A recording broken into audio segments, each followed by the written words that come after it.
when I did the research for the terminal, that overall was just quite fascinating.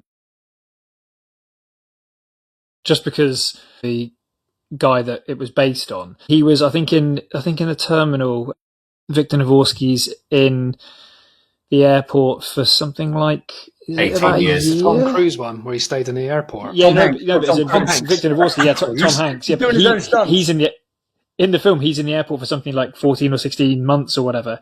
But the real guy was in Charles de Gaulle Airport for 18 years. Yeah. Which is just like a staggering.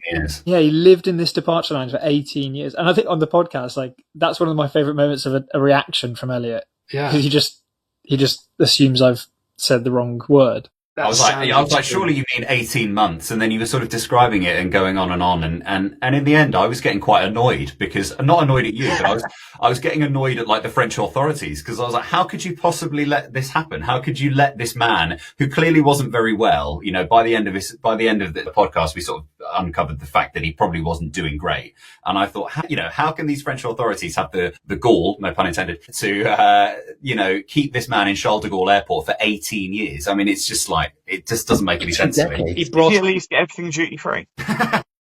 He brought up his kids there. He had grandkids there. 18-year tax write-off. Yeah. But he was sort of pretending that he was almost like nobility, wasn't he? He was sort of saying that he was descended from a certain stock of people. It was all just a bit messy, and it wasn't quite right. Can you earn air miles if you're not actually flying, but if you're just there for so long? Just unlimited. Close to the planes.